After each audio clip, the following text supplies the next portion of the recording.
Imagine doing a live streaming talk show on the internet and you're the only live streaming talk show on the internet that's live that night in the entire world.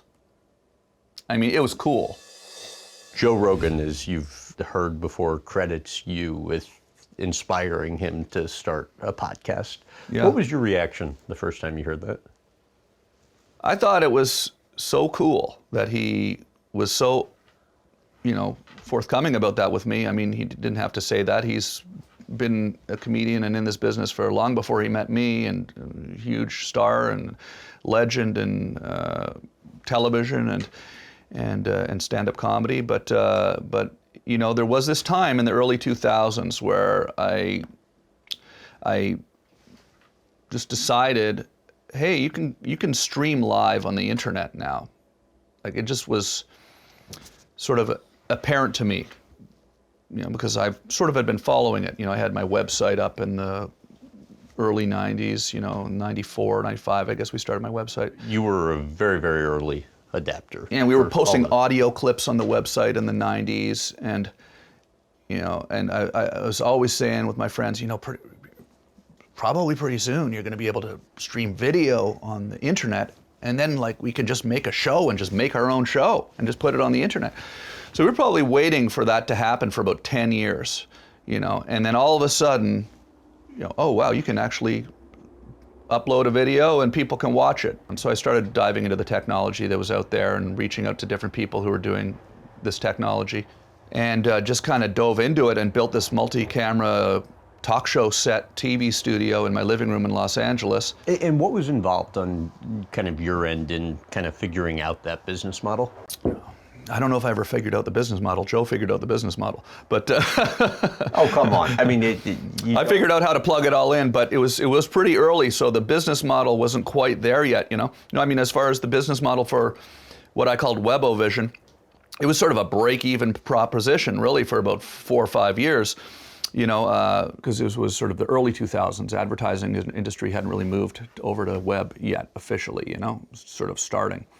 To me, it was about how do we just make it work? Technically, how do we make it work? Because, the first couple of years, we would go live and the stream would crash, because too many people would tune in. Because it was an exciting time, actually, because there was nobody doing it. So imagine doing a live streaming talk show on the internet and you're the only live streaming talk show on the internet that's live that night in the entire world. I mean, it was cool. Crazy. We were getting millions of people tuning in with no advertisers. But it was really just about making it work. At a very sort of, microscopic level, making little things work. I wanted to have tally lights on the cameras so I knew which camera I was looking at. Or how do we cut between cameras? This was in the early days. There wasn't all these switchers and stuff around, so we found this thing called a video toaster. So little in the weeds stuff like that. Just being able to stream live. So, I was in the Hollywood Hills. The internet wasn't very fast up there, but even the fastest internet anyone could get in early 2000 wasn't fast enough to stream live, but then also take calls on Skype at the same time. So I wanted to be able to take video calls.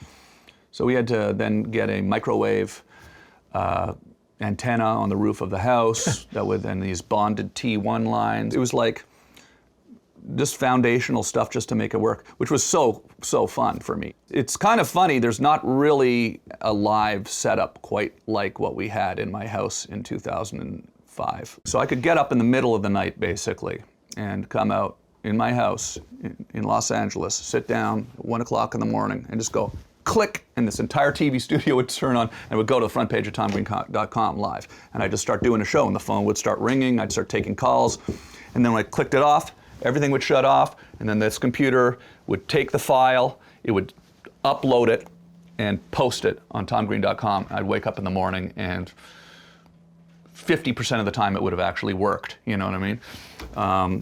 But just taking live calls on Skype video, and the other thing, going through, being, you see this all the time now, but doing a talk show and having a TV screen on the wall with the internet on it, and you're talking to someone, oh, we're talking about something, oh, what's that? You're looking it up on the internet. These kinds of things were sort of new ideas, to be actually sort of felt like we were actually inside the internet a little bit. There was sort of this feeling of we're doing something new here. This is pretty exciting. What made you continue to stick with it, even in spite of the business challenges? There were little kind of, wins all the time.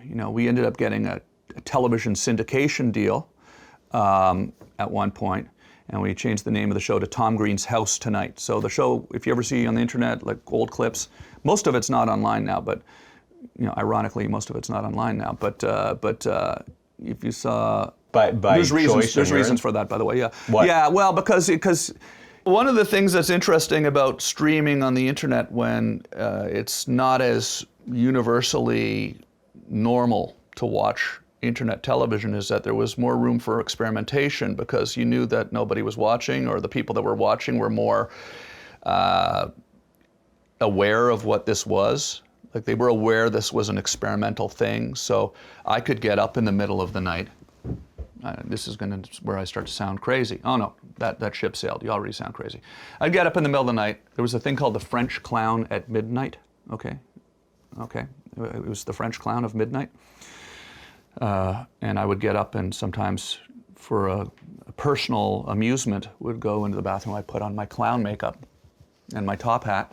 I'd go and I'd flip the switch. And then I'd go on and I'd do a call-in show where I would only speak in French. And this is just so, was so silly and off the wall, right? But, you could get as weird as you wanted to. So it's not that I wouldn't want to get weird on the internet today, too. But I feel that it's harder and maybe not even weird anymore to be weird on the internet. That's where it gets really weird. It's not really weird to be weird anymore. It's almost weird to be not weird on the internet. So that's the thing. The element of surprise was there in the beginning days of the internet, or in the early days of the Tom Green Show. And so because it's the element of surprise is less present now, that's discouraged you from having that old material online? I feel like at the time it was just, what am I looking at here? Like when I you go back to the early days of the Tom Green Show and on public access TV and then MTV, and I would pull these pranks on my parents. Right. You can go on TikTok now and, it's nonstop kids pulling pranks on their parents, right? Painting their house, painting their car, barging into their bedroom in the middle of the night, putting animals in the house, doing all those pranks, right? And innovative, funny, hilarious new pranks, right? And they're funny, but when we were doing that in the early days, like people would come up to me and say, "Are those your real parents?" They didn't even understand it was real. Like it was just sort of so out there that somebody would film their parents for real and put it on television. So it had a bigger reaction